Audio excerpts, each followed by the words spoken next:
Hello and welcome back to Bourbon Barrel Talk. I'm your host, Scott Minton. Today we're back in the Brock Bourbon Bar, and Nick's about to throw shit on the floor, and we're drinking some rye whiskey. Actually, I intentionally threw it on the floor. That's right. Not throwing the bourbon Rocky, on the really? rye. All right, I like it. For the Ryes, for the these Ryes? particular Ryes. Let's do it. What are we drinking, Johnny? You got the first one. First one that I've got in front of me is a 12-year Bulliett 95 rye. A recent re-release. Recent re-release. It is a 95% rye mash bill, aged in select barrels, creating a superior rye whiskey experience. It is 46% alcohol content, so 92 proof. And is that barrel strength? I don't think so. That's got to be proof down. I would say it's got to be proof down. I would think anything that would be about maybe floating around 98 to 100, like low 100s. That's what I figured. But 12-year would you get an angel share? Is that Kentucky distillate, or is it Indiana distillate? It is Indiana distillate in Lawrenceburg. MGP. There we go. Mm-hmm. All right, Brian, what do we got, man? Well, by the way, this is Brian Phillips. He's our VA mortgage guy. He's a friend of mine, and he wanted to come join the podcast for a little fun. So, I'm like, please please have me out. I listen to you guys. I want to come out and drink with you. Welcome to the party. Welcome. So you brought another unicorn here, man, the old Kentucky Owl. Which one we got? Yeah, 2017 Batch 1 Kentucky Owl Rye Whiskey.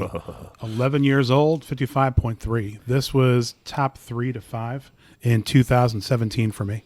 Yeah. It was the first time that I had a rye where I'm like, dear God, this is what it's all about. The earth-shattering rye.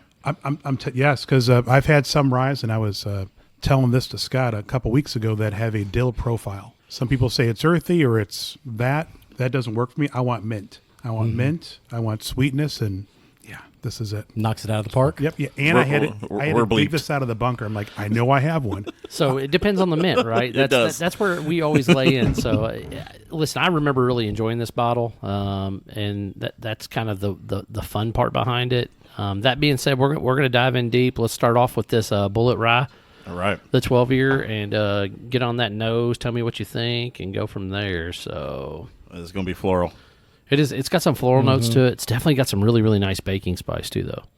You also did the initial smell. You don't get right off the bat. You really got to dig in there and get some.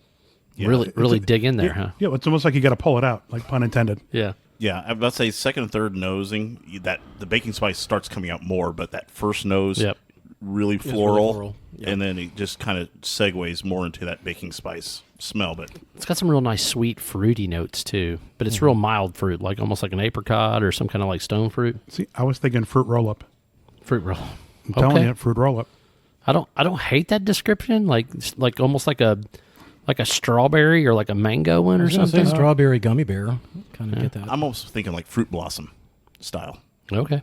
What is a fruit blossom? Like if you've ever been in an orchard, whenever like the fruit trees are blossoming and stuff like that. Yeah. I thought you were talking about No, Orange no. blossoms, pear blossoms, apple blossoms. You're going through an orchard whenever they're really nice blossoming. cardamom. The trees are blossoming. You usually get some of those scents from that. And I almost went, Siri, what is fruit blossom? A fruit blossom is a tree that flowers during the spring months before season, where the flowers of the fruit. Rosebud. Yeah, but God forbid you're driving and you ask her a question. She does not answer. Oh my God! The worst thing about Siri always for me is the fact that when I try to tell her to call Matt Jasnoff, I swear it almost sounds like she says Matt Jackoff, because I got the British Siri, still. So it's one of those funny things. She knows him. No, evidently, yeah. So I laugh about that all the time. I tell Matt. So I'm gonna feed off the flute. It's like fruity pebbles.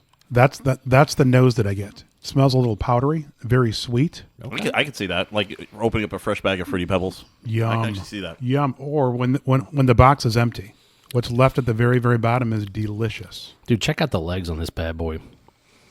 I mean, it's insane. You can see my legs? Absolutely, they're thick, long. Yeah. Only the one. Hanging on that rim. Dude, you're not kidding. I mean, they're just carrying down, too, like nice and slick and smooth. Man, crazy. I always got to give them props to Bulliett for their bottle shape. Like, this is something that would be on the Fallout show on Amazon right now. Like, this is perfect, I think, portability, durability for, like, apocalyptic survival, Yeah. Kind of a apothecary type, like Sure, yeah. medicine bottle Little type old thing. school 1800s vibe. Frontier. Now, from a Frontier. color standpoint, we're looking like it's almost like a honey to a light amber color there. I can go with that. Yeah, to me, the color doesn't reflect the flavor that it brings out. The flavor that it has. Oh no!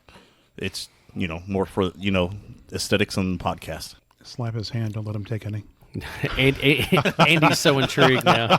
He hears us talking about it. He's a rye guy, so this is gonna be fun. I think the table was rising over there in front of him. Yeah, I thought I heard it move. Did you see him walk over with his credit card? Man, all right. That's pretty solid, man. I don't know, man. Do we add water? Do we not? No, let's not. We add do water. not. We do not. Barbara's not here. Screw it. Let's go. Yeah, scientific Purist on this one. Yeah. All right.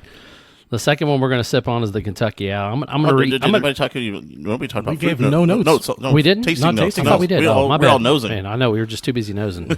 It was good nose. Well, no, I said there was like some fruit, and I said baking spice. That was after I'd sipped it. But yeah, what are you getting? Now, I'm getting a lot more baking spice, just like on the palate. I do like because the finish is kind of like radiating right around the mid to back palate. That rye kind of sit there and tingles on the tongue. Kind of humming in the back. Yep. Yeah, It's chewy. sure. Yep, I can see that. Yeah, It is. It's got a little sweet mint on that mid palate, but dude, I mean this thing's fire. I like this thing. This is the good kind of mint, Scott. It is a good kind of mint. It's sweet. It's not overbearing. It's like that Andes mint or like the double mint gum, like that sweet mint. Yeah, Double mint like 15 minutes into it. Yeah. Yeah. After it's been chewed for a little bit. Yeah, 100%. The first couple of chews of double mint are always a little harsh, but They're dry. that's what she said. All right. Anyway, man, Johnny almost lost that out of his nose. All right, I'm nosing on this Kentucky Owl. Kind of funky, a little bit. It does got a little bit of that dusty earthiness. Now, I was just about to say that. It's that 11-year-old man MGP. That is an MGP, right? If I remember correctly, distilled in Indiana. Is that the Kentucky one? Oh, this is the 51. Yep. Yeah, this is Kentucky again, and this has been in the bottle since I bought it in 2017. I know it's a fresh crack, man. Yep. Just popped her open 30 minutes ago. Yep. Man, I'll tell you what, it's got fantastic legs too. This color, it's got darker, a little more amber. What proof do we have on it? 55.3. I think it was like 110.6. 110. Yeah, 110.6. Yeah. I'm just going by what I looked at it earlier. It's been a hot minute. I think the peanut gallery had a party foul. Who knows? It's Jared, so That boy's could be a mess. anything. Boy's a hot mess. This doesn't nose as much as a rye. I don't get like all the rye characteristics on the nose. It's kind of toned down. It is a little mellowed out. I would almost attribute this to a high rye dusty on the nose. I'll tell you what it really reminds me of, man. And I'm probably one of the few people here that's had this. Brian may have had it, but I don't think anybody else has. The 90, Challenge accepted. the Wild Turkey 95 Christmas rye. Yeah. Told you. Yeah. Yeah. Have you had it, Jared? No, I was about to say that's bullshit. The finish in that wild turkey is Yeah. far better than this, but this Yeah. is also a fresh crack. Yeah, I can only imagine how it's going to open up yeah. once it's been out for a while. I don't know if this is accurate or not. I want to say there's like a slight almond cookie or an almond cookie dough. Wait a minute. Let's go full Fred Minnick. Is it marzipan? No, it's not marzipan. I'm sorry. Fucker. Wow, that's 2 F-bombs, man. Hey, when you say dumb shit like that, it's going to get a response. Fair enough. Fair enough. But do you disagree, not agree? Floral, light mint. There's something nutty there. I don't know that I'm picking up almond, though. Let me dive back in. Let me get a second pull. Nick's thinking, man. He's thinking hard. No, I was just trying to think going through that kind of floral phase.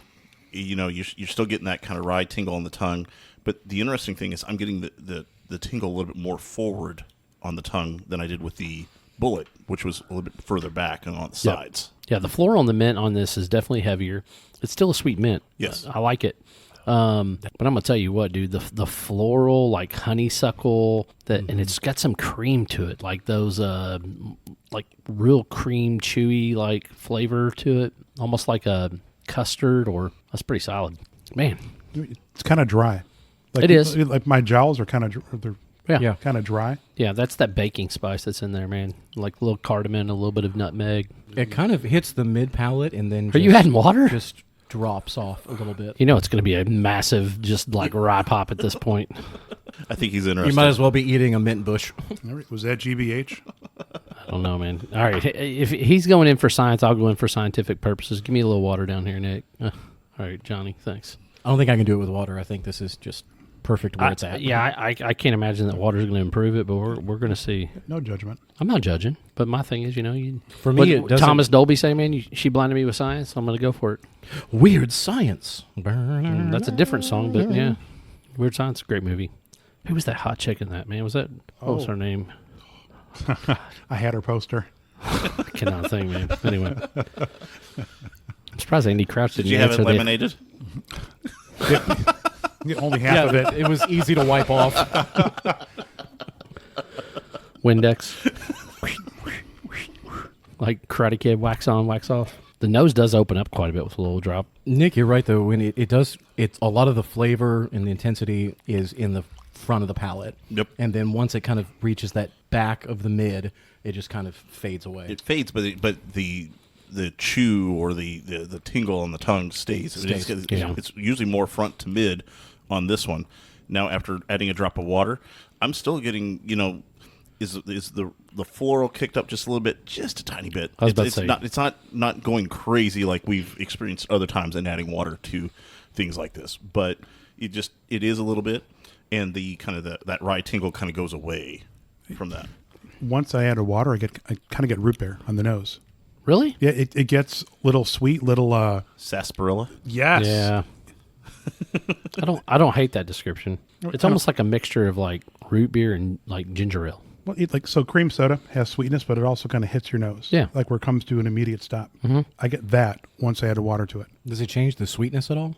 Yeah, I feel like it's a much sweeter pour overall with a little bit of water, but it's sweet floral. I mean, you can polish off what I have left and tell me what you think, but it's definitely more floral, but it's definitely a sweeter, like more delicate flavor. It's good. It's definitely you're missing some of the baking spices. What I feel like we lost it in the watered down piece or the proofing it down more. Yeah. Yeah, don't add water to the Bulliett. Yeah, I went ahead. I had just had a tiny bit left, and the mint and floral just starts kicking up a notch. Really? Yeah.